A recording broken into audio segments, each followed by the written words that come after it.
El libro que voy a comentar se llama Los maestros que yo he tenido, su autor Valentín Mestroni, está editado por Editorial Plus Ultra en el año 1965 en la ciudad de Buenos Aires, tiene unas 260 páginas aproximadamente, algunas pocas ilustraciones, en este caso fotos de una comisión examinadora, fotos de maestros egresados en el año 19.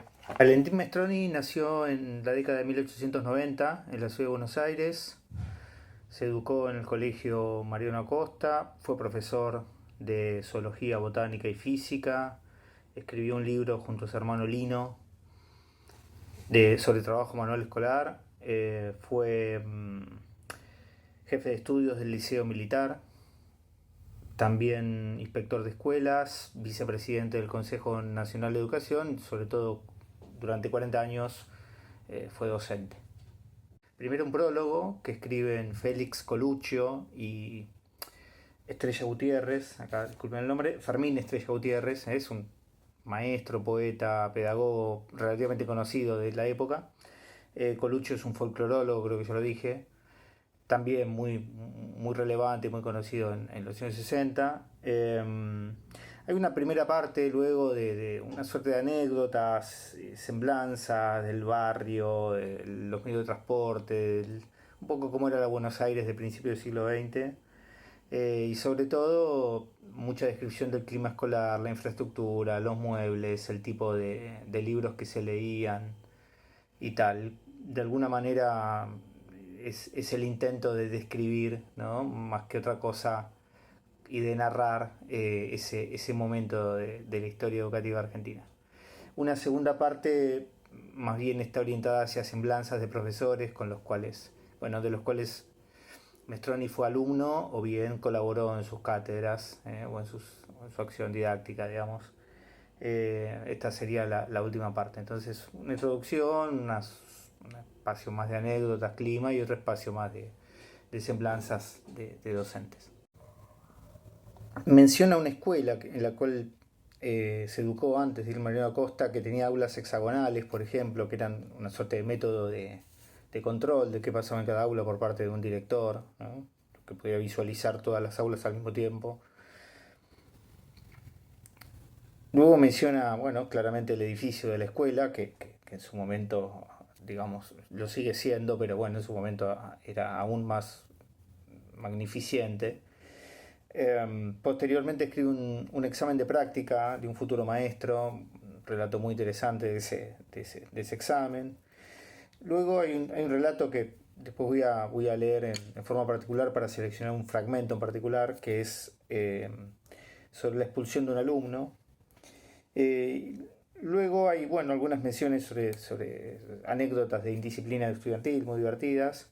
Luego, bueno, hace la estampa de los profesores, ¿no? Hay el profesor, el médico Faustino Tronje, el doctor Gouchón, que era profesor de historia y diputado al mismo tiempo, el doctor Cristóbal Hicken, que bueno, es una suerte de padre de la botánica en Argentina, el doctor Calixto Ayuela también, muy relevante en la historia de la educación argentina, y el doctor Enrique Romero Brest, también que fue docente de él. Otro elemento relevante del libro es cómo destaca una actividad que se desarrollaba en la época ligada a la carpintería y al cartonaje, al trabajo con cartón, llamada Slöjd. Voy a dejar ahí el nombrecito abajo, es un nombre en francés, en sueco, perdón. Es un método traído de Suecia para el trabajo práctico con alumnos. Es algo perdido, entonces creo que es valorable señalarlo. ¿Para quiénes? Bueno, claramente es un libro para personas interesadas en el pasado, particularmente en la ciudad de Buenos Aires o en las ciudades, en los procesos de modernización de las ciudades, la historia de la educación, la historia de las instituciones también, ¿no? A mí me gustó mucho el libro, la verdad me resultó divertido de leer, un hallazgo, un libro perdido que un poco elegí también por ese motivo. Es un libro que tiene algunas similitudes con Juvenilia, sobre todo por la cuestión de las anécdotas del colegio y tal, y la época también. Entiendo que este libro relata una época posterior a Juvenilia, debería chequear. También, bueno, se complementa con la historia del Norman Mariano Costa de José Astolfi, que se publicó en el año 74, relativamente cercana a la publicación de este libro, que es del 65, como dije, en ocasión del centenario, al cual estuvo invitado. Voy a poner una fotito ahí de una foto que apareció en internet de Mestroni, casi la única en ese evento en particular, en el centenario del colegio.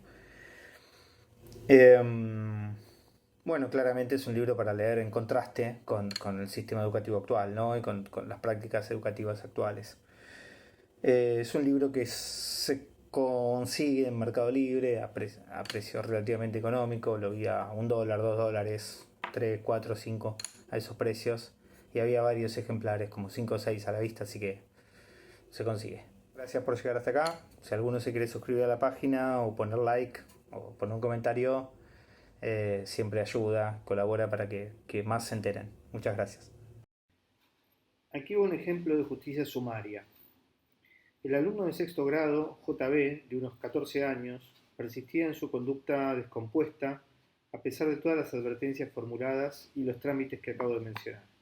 El regente, de acuerdo con el maestro, resolvió su expulsión.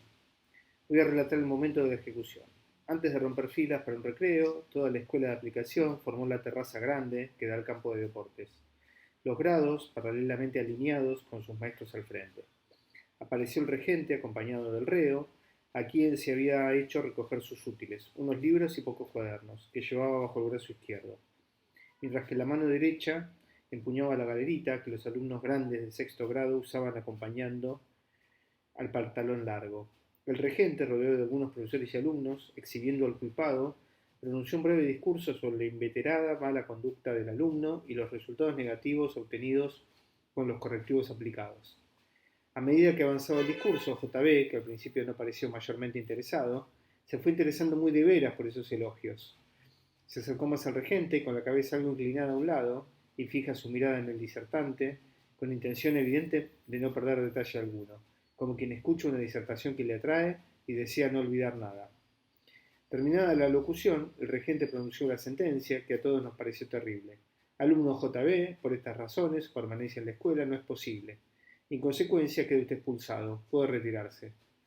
El expulsado irguió su cabeza, hizo una gentil y discreta reverencia al juez que lo había condenado, acomodó sus libros que durante el acto se habían desarrollado algo, dirigió una mirada semicircular al auditorio acompañada de un gracioso saludo con su galerita, que nos envolvió a todos diciendo: «Caballeros, muy buenos días», y se alejó sin apuro por el corredor central. Lo vimos detenerse un momento en la mitad del mismo, frente a la escalera, depositó sus libros, acomodó su galerita en un escalón para quedar con sus brazos libres, encendió un cigarrillo, recogió sus cosas, se colocó la galerita y se marchó tranquilamente. Nunca más volvimos a verlo.